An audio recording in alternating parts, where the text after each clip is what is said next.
Bueno, buenas tardes a todos. Un gusto estar con ustedes el día de hoy. Un gran honor y felicitar al comité organizador de este congreso. El tema que vamos a tocar ahorita, vamos a hablar de una tecnología que está innovando en la enfermedad inflamatoria intestinal, que es el uso del ultrasonido intestinal en la enfermedad inflamatoria intestinal. Estos son mis conflictos de interés. Y vamos a empezar esta charla primero haciendo énfasis a cuáles van a ser los mensajes para llevar a casa. Tenemos que saber, como decía antes, que es una técnica del ultrasonido para hacer una evaluación no invasiva de la enfermedad inflamatoria intestinal. Sin duda es una técnica que tiene una curva de aprendizaje que es importante. Tenemos que aprender sistemáticamente cómo estar evaluando a nuestros pacientes. Creo yo, y me van a ver muchas fotos de rompecabezas, que es una pieza en el manejo más comprensivo de la enfermedad inflamatoria intestinal. Sin duda tiene utilidad tanto en el diagnóstico como en el seguimiento de esta enfermedad, y poco a poco cada vez vemos más literatura sobre la implementación en la evaluación de respuestas a terapias y seguimiento. Como decía el doctor Beitia, esto es el gold standard y a lo que estamos acostumbrados como gastroenterólogos en el manejo de la enfermedad inflamatoria intestinal en nuestros pacientes. Y pues por supuesto el ultrasonido tiene muchísimo tiempo de estar con nosotros, y pues se utiliza mucho también en áreas fuera exclusiva de la radiología, como son los cardiólogos, como son los ginecólogos obstetras también. Y para hablar un poco de la terminología, cuando vean imágenes de este tipo, a esto le vamos a llamar el modo B o el B-mode. Y lo otro que utilizamos mucho, y esto lo van a ir viendo en las imágenes que vamos a ir poniendo, es el flujo Doppler, ¿verdad? Que lo que estamos midiendo aquí es flujo capilar, sobre todo en las porciones del intestino delgado, que es lo que vamos a evaluar. Y eso es el Doppler color. Bien, entonces el ultrasonido intestinal en gastroenterología viene a ser como una función en enfermedad inflamatoria, esto que llamamos el POCUS, ¿verdad? Tan famoso, y creo que con COVID se ha hecho todavía más famoso, que evaluar pacientes pulmonarmente, derrames pleurales, etcétera. Y aquí a su derecha pueden ver esta foto. Esto es uno de los consultorios que tenemos en la Universidad de Calgary, donde me estoy yo entrenando, que tenemos aquí, vemos al paciente y tenemos una máquina de ultrasonido a la par de nuestros pacientes. Y entonces es de esa forma como lo evaluamos. No todos los gastroenterólogos allí hacen ultrasonido intestinal, son dos doctoras las que hacen. Entonces tenemos tanto pacientes propios de ellas como pacientes que nos hacen interconsultas para evaluar. Y para ilustrar un poco esto, quiero compartirles este caso. Esta es una paciente de 18 años que es estudiante de enfermería sin antecedentes personales, pero tiene una hermana que tiene enfermedad de Crohn. Y nos la refieren a la clínica de alto riesgo de enfermedad inflamatoria intestinal de la Universidad de Calgary por una historia de fisuras perianales crónicas que no habían mejorado. O sea, le habían dado terapia con toxina botulínica, terapia tópica, la paciente no mejoraba. Tiene una historia de un dolor ahí abdominal intermitente difuso y una pérdida de peso de 10 kilos en más o menos un año, y la paciente con un índice de masa en 29.3 todavía. Dentro de las investigaciones que esta paciente tiene, podemos ver aquí que tenía una PCR que estaba en 53.4, una albúmina en 2.9, y el proctólogo que la había visto en una rectoscopía rígida nos reporta que no ve ninguna lesión evidente de la mucosa hasta los 8 centímetros. Tiene un ultrasonido de abdomen que le habían hecho en radiología hace 2 semanas, que lo reportan como normal. No obstante, no hacen ninguna descripción específica en los intestinos, y creo que usualmente en los reportes de los radiólogos no vemos ninguna referencia específica a los intestinos de los pacientes. Entonces le ofrecimos a esta paciente un ultrasonido como parte de un abordaje más comprensivo de su cuadro actual. Y antes de continuar con el caso, primero vamos a ver qué es lo que tenemos que ver como normal o vamos a aceptar como normal en un paciente. Entonces, espero que aquí ustedes vean, al igual que yo, aquí a su derecha, a su izquierda, perdón, eso es una imagen longitudinal, y aquí pueden ver un corte transversal y se ven las diferentes ecocapas. Las personas que hacen ultrasonido endoscópico probablemente estén más familiarizados con esto, pero pueden ver aquí cómo tenemos una capa externa hiperecogénica, que es la serosa. Luego vamos a ver la capa muscular propia, la submucosa, que es esa otra capa hiperecogénica, luego lo que es la mucosa y el contenido intestinal. Y dentro de las cosas que podemos preguntarnos, ¿afecta el índice de masa corporal? Sí, hay pacientes con mayores índices de masa corporal en los que puede ser difícil explorar con ultrasonido transabdominal. Lo mismo que una colonoscopía, es una ruleta rusa, ¿verdad? Uno dice, este paciente va a ser difícil y es muy fácil hacerlo, y el que creemos que es fácil cuesta mucho, ¿verdad? Luego, le pedimos ayuno a los pacientes. Usualmente los radiólogos sí lo hacen en la Universidad de Calgary. Nosotros no les pedimos a los pacientes que tengan ayuno. Sí documentamos cuánto tiempo de ayuno tenían los pacientes. Luego, vejiga llena. Si está llena, nos ayuda a ver mejor el recto, que es una de las cosas más difíciles de evaluar, pero no es tampoco un requisito que le decimos a los pacientes. Dentro de los parámetros que vamos a ver, y espero que esto ustedes lo vean también como lo veo yo, es el grosor de la pared, eso que se llama el bowel wall thickness. Entonces aquí ustedes pueden ver, esto externo es la capa muscular, esto blanco aquí es la capa submucosa y después esto negro más pequeño es la capa mucosa. Y de ahí es donde hacemos la medición y este es el parámetro más importante que vamos a ver en estos pacientes, el grosor de esa pared intestinal. ¿Qué son los parámetros normales que vamos a aceptar en nuestros pacientes? Entonces, buscamos en términos generales un grosor de la pared intestinal menor de 3 milímetros. En el recto y el sigmoides podemos aceptar hasta 4 milímetros, que la estratificación esté conservada, o sea, que podamos diferenciar con el ultrasonido las diferentes capas, que no tengamos flujo Doppler, ¿verdad? Si hay presencia de flujo Doppler, a eso le llamamos hiperemia, que no haya grasa inflamatoria, que no haya presencia de adenopatías y no evidenciar complicaciones. Entonces, vean estas imágenes aquí. Esto es una vejiga, aquí ustedes pueden ver la próstata y aquí estoy delineando el contenido del recto más o menos, que es donde lo podemos definir con los pacientes. Y estas son imágenes que hicimos nosotros. Si le decimos a los pacientes claramente, estamos viendo su intestino, no estamos evaluando sus otros órganos para ser claros y les explicamos a los pacientes que no somos radiólogos.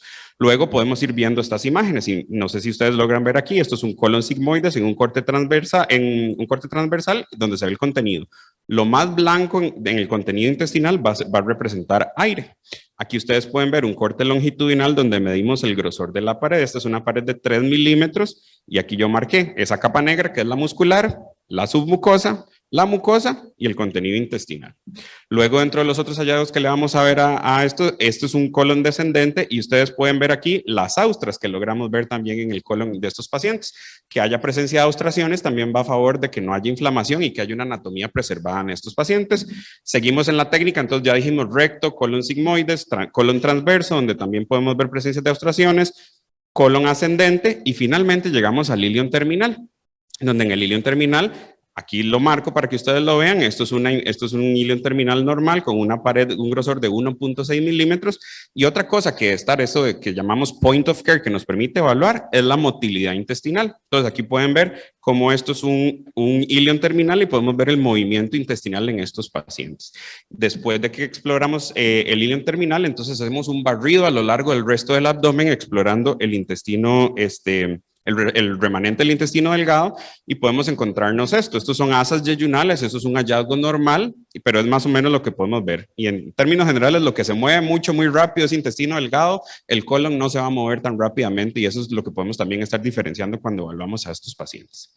Y es que evaluar a los pacientes con ultrasonido intestinal realmente es un reflejo de la actividad que tengan estos pacientes transmuralmente. Y estos que ven aquí son los criterios que tomamos en cuenta. El grosor de la pared, muy importante, como decíamos antes, usamos de corte 3 milímetros, presencia o ausencia de grasa inflamatoria, presencia o ausencia de flujo Doppler, a eso usamos una escala que se llama la escala de Lindbergh, que tiene que ver qué tanto flujo haya o no haya. Hacemos medición de flujo a bajas velocidades también. Y luego la preservación de la estratificación. Y ustedes pueden ver aquí esta foto que representa absolutamente todo, ¿verdad? Está engrosado, tiene flujo Doppler presente, no vemos estratificación. Esto es una porción de intestino bastante inflamada. Y otra cosa, para hacer un paréntesis muy rápidamente aquí, que yo creo que vale la pena. Yo me acuerdo cuando yo estudié medicina, a mí me dijeron la colitis ulcerativa es una enfermedad que se ubica solamente en la mucosa, no afecta ninguna otra parte de la pared intestinal y creo que poco a poco con piezas histológicas esto se ha visto que es diferente. Y ustedes pueden ver aquí en esta publicación reciente cómo la lámina propia se va engrosando en pacientes con inflamación crónica, la muscular propia también, la muscular de la mucosa se hipertrofia, se pierden las austras y hay infiltración grasa, en la submucosa.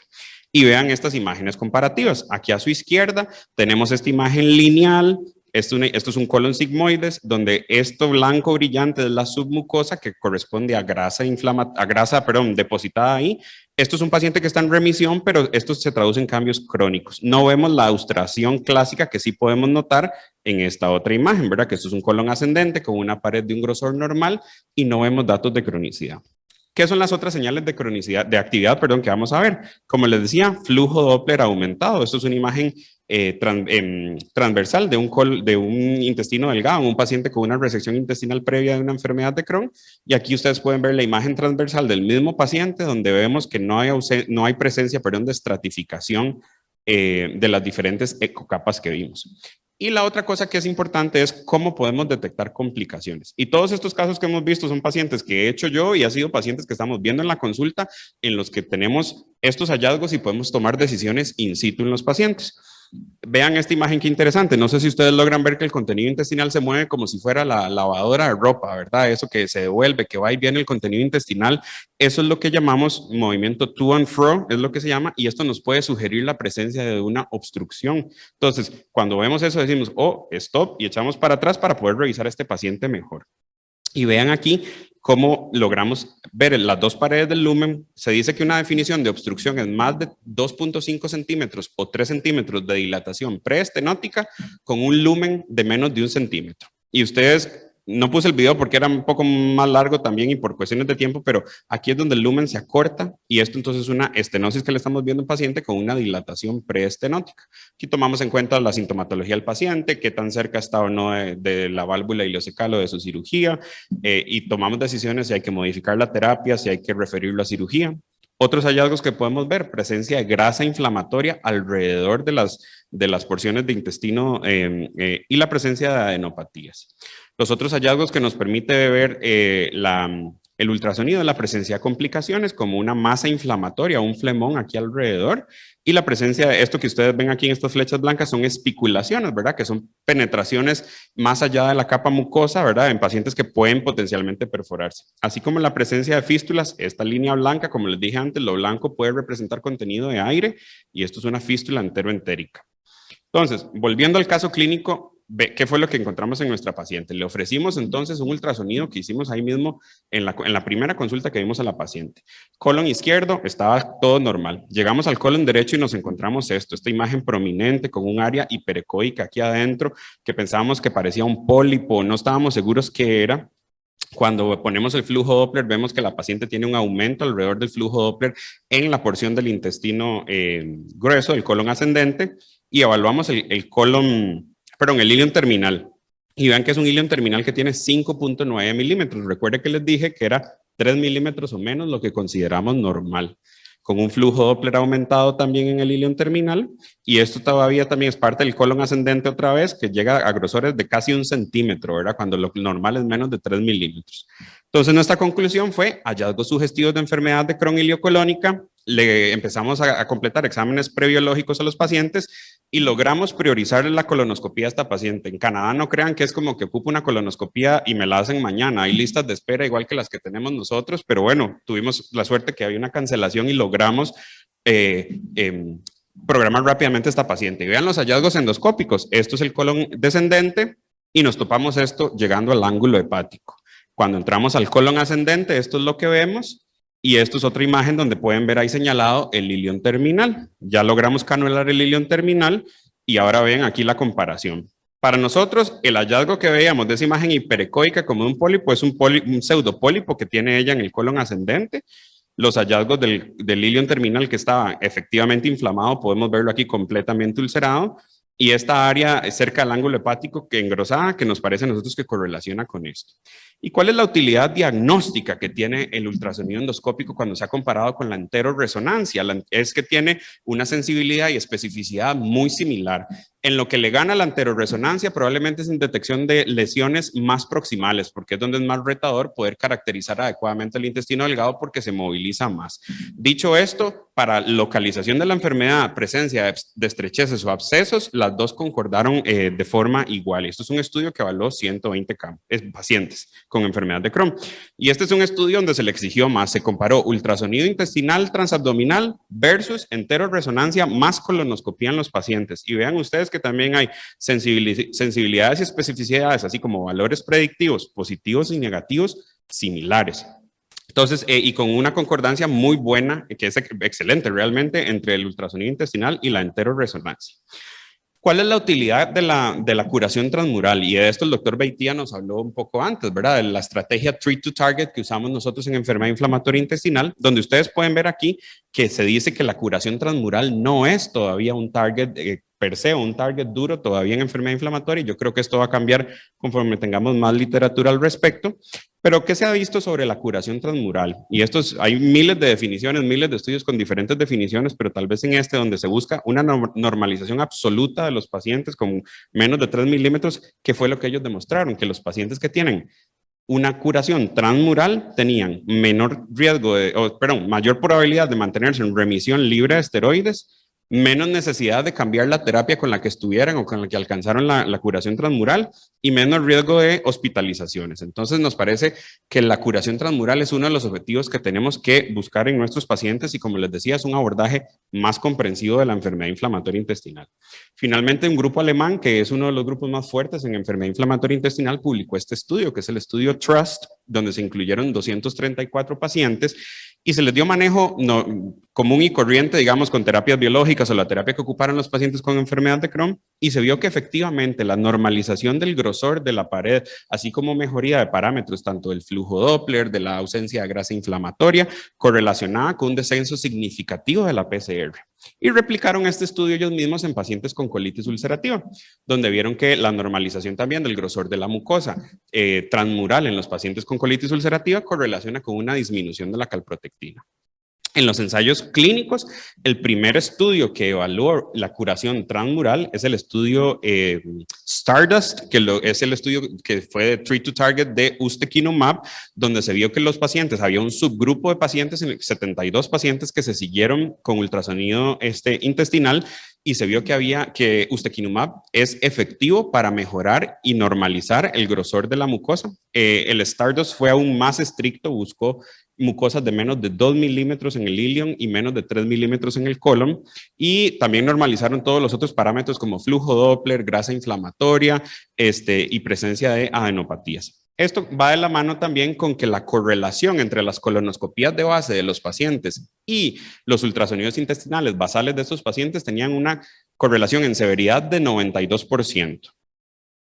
Entonces, ¿qué es lo que nos dicen los expertos con respecto a los tratamientos? Tenemos que pensar que va a depender mucho la respuesta del ultrasonido según el tipo de tratamiento que estemos utilizando, según la duración que tenga esta enfermedad inflamatoria intestinal y, por supuesto, si hay o no complicaciones. Y en términos generales, lo que se dice es que buscamos una respuesta de más o menos mejoría del grosor de la pared del 25% y por lo menos un punto en el puntaje del Doppler color en un tiempo aproximadamente de 14 semanas para las dos enfermedades.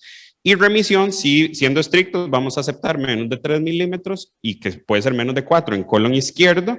Y eso sí tenemos según el tipo de enfermedad de Crohn, al ser totalmente transmural, sí va a tomar más tiempo en curación o en alcanzar esta curación transmural de 26 semanas.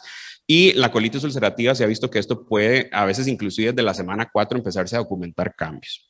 Entonces, esta imagen creo que es bastante interesante de cómo tenemos que conocer nuestras estrategias, utilizarlas de forma apropiada y tal vez un poco más intensas en el momento del diagnóstico, después en la parte de inducción. Y por supuesto, cuando ya estamos en una estrategia de mantenimiento, pues podemos espaciarlo, pero creo que en aceptabilidad el ultrasonido intestinal es una herramienta muy, muy útil. Ningún paciente que hemos tenido nosotros nos ha dicho, no quiero que me hagan un ultrasonido. Y nos permite, como les decía, tomar decisiones in situ en ese paciente, que es lo que el POCUS busca. Y otra vez una imagen más de rompecabezas, yo lo veo como una pieza más en el manejo comprensivo de la enfermedad inflamatoria intestinal. Espero haber transmitido información que sea de valor para ustedes y espero sus preguntas en la sección. Gracias.